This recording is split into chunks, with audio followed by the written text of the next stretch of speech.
I am worthy beyond. You're a failure. Hey, Opinionika, my favorite inner critic. Lady, no matter how hard you try, you fail. Stop the cap. I'm for real. No matter how loyal, dedicated, trustworthy you called yourself being when you were in the workforce, you were never able to move up that ladder of success. Wow. We just gonna lie. We just gonna make opinion sound like fact. Gotcha. I'm just calling it like I see it. And that's why your name is Opinionika. You have way too many opinions. You even got a bachelor's degree and they still didn't promote you because you're a failure. That has to hurt. Do you know my ex-husband? You're about as good a liar as he is. What do y'all get paid per lie by Scam Corps or something? I'm just saying. And now look at you. You can't hold a job now. You don't have what it takes. Okay, that's it. I know how to deal with you. First of all, Opinionika, my dear inner critic, I don't need your opinion in this moment. It's not helpful. Second, I am not a failure. Sure, I didn't climb the corporate ladder very far, but I am a woman in my 50s and I have lived. I have lessons under my belt, some from mistakes, some from circumstances. And I will use those lessons to rewrite my story, not repeat my past. My struggles were real, but guess what? I survived them all. And that doesn't make me a failure. That makes me a survivor. And third, what does a survivor do? We don't trip, we flip the script, and we don't quit. I'm built for this. For some of us, the loudest voice we hear isn't that one customer screaming on the phone over a mistake they made, but somehow it's my fault. It's not from the outside world. It's coming from inside our own heads. What you have just witnessed is my very chatty, very opinionated inner critic, Opinionika. These were actual statements that my inner critic told me recently. Anything negative that can be said about me, she has said it all. She be flaming me big time. All of us have one. They all do the same job. The inner critic questions, belittles, and limits us in a negative way. But it's more than just negative thinking. It's deeper than that.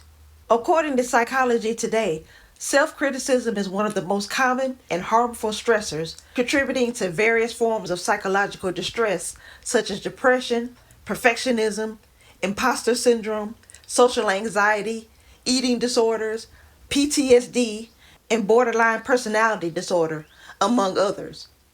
Talk about multitasking.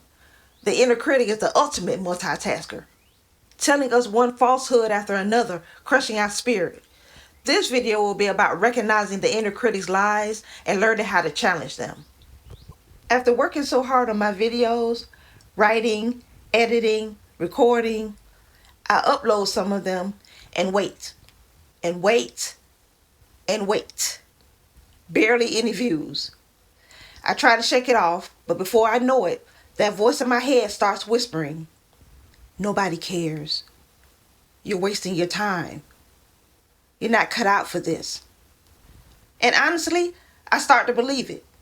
That voice isn't coming from the world. It's coming from inside me. That's my inner critic.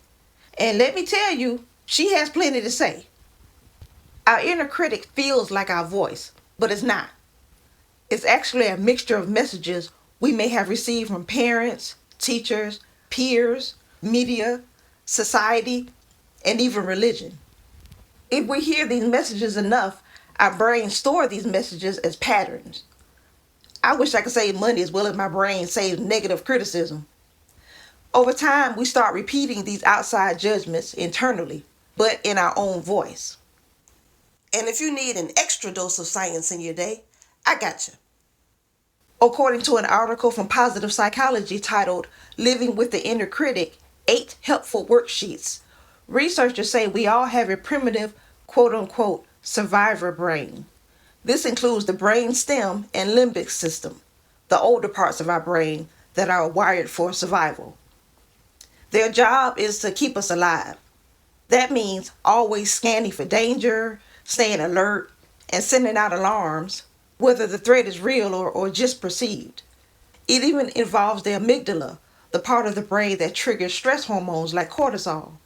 So when we feel overwhelmed by criticism, especially self-criticism, it's not just in our heads, our bodies react too. This survival wiring doesn't always know the difference between actual danger and the fear of failure or rejection. So the inner critic steps in to try to, quote unquote, protect us, just not in a very kind way. And that was your brain fact of the day. Moving on. The inner critic thrives in uncertainty, self-doubt, and moments of vulnerability. As written by The Guardian, an article titled Silence Your Inner Critic, a guide to self-compassion in the toughest times, at the core of self-criticism is often a deep fear of not being good enough, of being dismissed, devalued, or seen as unworthy. And the article also points out that in a society that judges, evaluates, and ranks us from the moment we're born, it's no wonder these fears take root. It's like, I have an inner critic. Of course I have fears and insecurities that work overtime like they actually enjoy their job. But just because these fears take root does not mean they are true. The lie, you're not good enough. The truth, no one starts as an expert. Growth takes time. The lie, no one cares about what you do. The truth, if you're working toward your goal, creating, expressing, or showing up, you're making an impact, even if you don't see it yet. The lie, no one loves you. The truth, someone somewhere cares, whether it's a family member, a friend, or even a stranger rooting for you. Love exists for you. The lie, you can't do anything right. The truth, nobody gets everything right. Surely you have done something right. A few failures don't define your overall ability or worth. In the examples of some of the lies that come from the inner critic, did you notice something? Our inner critics tend to speak to us in finalities or extremes, and that's what makes the inner critic a liar, because it speaks in extremes. No one, everyone, nothing, always, never, etc. These are absolutes. Nothing is always or never. Okay, technically, the sun always rises in the east, and you will never be perfect. None of us will. But you know what I mean. When it comes to self-worth, success, or failure, nothing is always or never. Nothing is absolute.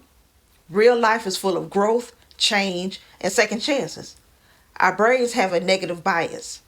And, unfortunately, our brains tend to take notice of and believe the negative. The negative sticks in our brains like gum on a shoe, annoying and hard to get rid of. But dangers come with believing the inner critic.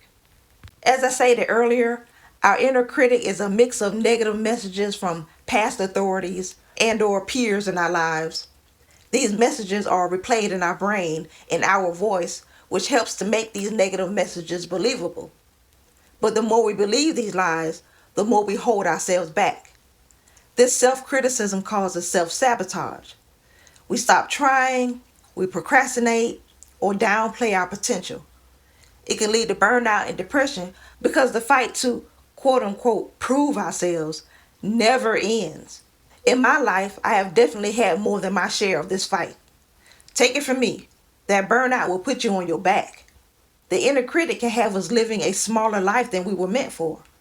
The inner critic keeps you stuck by magnifying your flaws, fixating on your past failures, and making you question your judgment and self-worth. As Dr. Tracey Marks, a psychiatrist, mentions in her YouTube video, How to Silence the Inner Critic and Stop Being Mean to Yourself. Be sure to check out her channel, Dr. Tracey Marks. Sometimes the inner critic can basically come off as a narcissist. It gaslights you, breaks you down, makes you doubt yourself, and refuses to acknowledge your wins.